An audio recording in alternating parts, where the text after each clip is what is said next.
Samsung's next big Unpacked event is right around the corner. The date is now official and it will be on the 9th of July, but thanks to a number of leaks, we now have the full picture of the announcements. First, we expect to see the biggest overhaul to the Galaxy Z Fold family, probably since the very first one.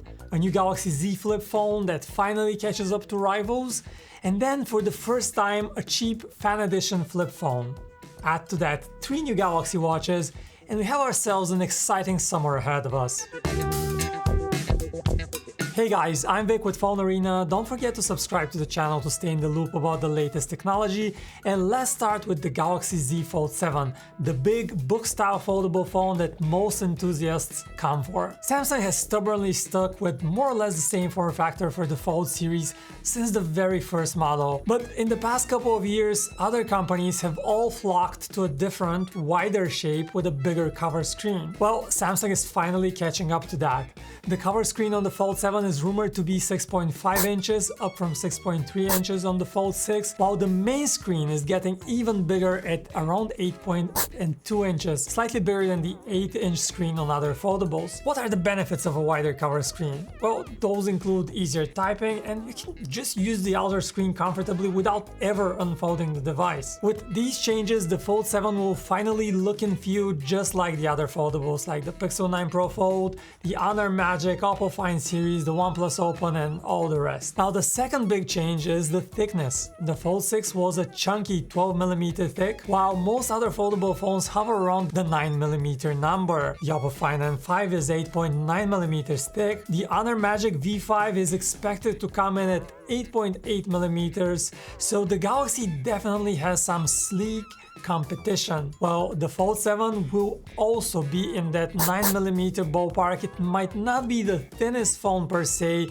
but it will be a huge upgrade from the previous versions. And another cool upgrade is a new 200 megapixel camera, which sounds very similar to the one on the Galaxy S25 Ultra. The Fold 7 will also have 2 other rear cameras. They will likely remain the same though, a 12 megapixel ultra wide and a 10 megapixel 3x telephoto one. But interestingly, after years of using invisible, under the screen selfie cameras, Samsung is back to using just a regular selfie camera on the main screen of the Fold 7, which should definitely help with the quality, but it will be more noticeable. The only truly disappointing rumor about the Fold 7 is that it might keep the same smallish 4400 mAh battery as the previous model. Now compare that to the rumored 6100 mAh battery for the Honor Magic V5, and you can definitely see why the Fold 7 battery size is disappointing. Lastly, Samsung bumped the price on the Fold 6 last year by $100 to $1,900.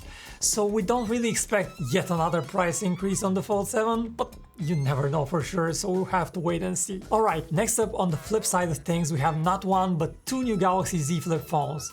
But the upgrades are definitely less exciting than the ones on the Fold. The Flip 7 is the star of the show, the first Samsung flip phone with an edge-to-edge cover screen. And then, for the first time, Samsung will release a new and cheaper fan edition flip phone that looks a lot like the Flip 6 from last year, but with slightly older hardware and a price of just $750. The flagship Flip 7 is expected to keep a starting price of $1,100, which is the same one as on the Flip 6. So let's start with the Flip 7.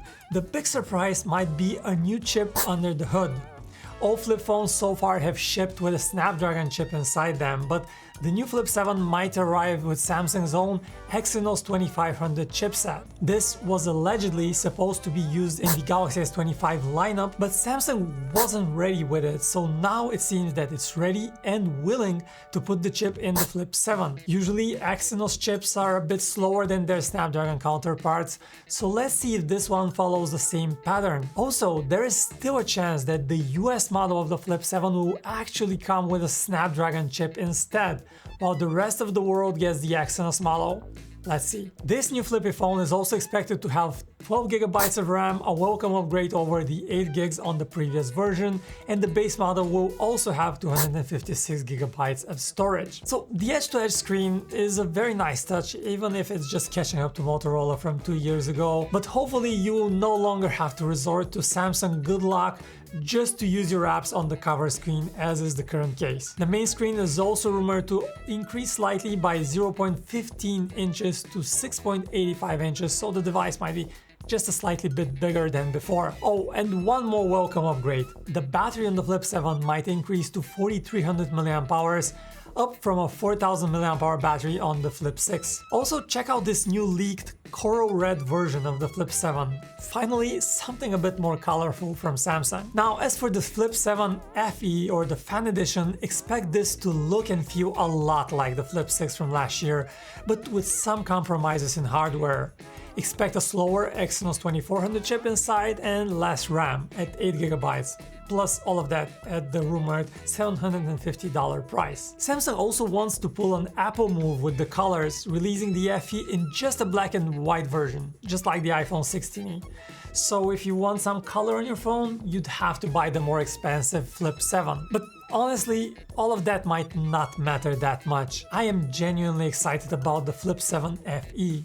The big problem for foldable phones is the price, and having a more affordable option might just be the best thing to happen for flip phones. Alright, next we have a few exciting Samsung Galaxy Watches. First, the Galaxy Watch 8 is getting a big design overhaul with the squircle shape of the Galaxy Ultra, but in a smaller size. Same two buttons on the side as before, and possibly mostly the same experience as the Galaxy Watch 7. However, most exciting is the return of the classic version as the Galaxy Watch 8 Classic. It's got the same circle on top of square design, but the bezel is expected to rotate for easier navigation. That was one of our favorite features from the previous Classic models. So far we have seen the Galaxy Watch 8 Classic in a 46mm size in leaks, which is a bit on the bigger side, but not as gigantic as the Galaxy Watch Ultra. And the Classic will also use a less bulky strap compared to the Ultra. This should also bring battery life close to that of the Ultra, which is super exciting. I can't wait for a relatively normal sized Galaxy Watch that would get me 2 to 3 days on a single charge, and the Watch 8 Classic might be just that. Speaking of the Galaxy Watch Ultra, it's also getting a 2025 refresh, but apart from the slight tweaks to the look, the rest seems to be software upgrades. Now, while all of those upgrades sound cool, one disappointing change is Samsung expected to introduce a new monthly subscription to lock some of the health and fitness features. This is the same move we saw Fitbit pull off and more recently Garmin too. We don't yet know the details of that Samsung subscription, but we have seen rumors about a few new tricks on the watches. First, a new blood analysis feature is allegedly coming to the Watch 8 series, as well as a few AI-powered capabilities. The blood analysis will be non-invasive, of course, and Samsung aims to measure antioxidant levels and give you a better picture of your health. Another interesting new measurement will be the cardiovascular load, which should measure the stress on your heart while sleeping. The watches will use pulse wave analysis and optical sensors to evaluate your arterial stiffness. All of this sounds very futuristic, but we're yet to hear about how accurate these measurements will be and whether they will have some sort of FDA clearance attached to them or real medical studies backing their accuracy. Now, the other new watch thing is more detailed sleep analysis and sleep apnea detection, and another welcome addition for athletes is a new 12-minute run test to establish a baseline fitness level that will then be used by the watch to give you proper guidance whether you're just starting with your running or whether you're preparing for a faster marathon. And of course, we have the usual Samsung borrowing from Apple with a new AI coach to motivate you on your runs. This is similar to Apple's new workout buddy feature. But if all of those features are locked under a subscription, we're honestly a bit skeptical whether people will use them that much. But let's wait and see. What is your favorite new Galaxy device? Don't forget that we will have more coverage on July 9th at the actual event, so stay tuned for that, and thanks for watching.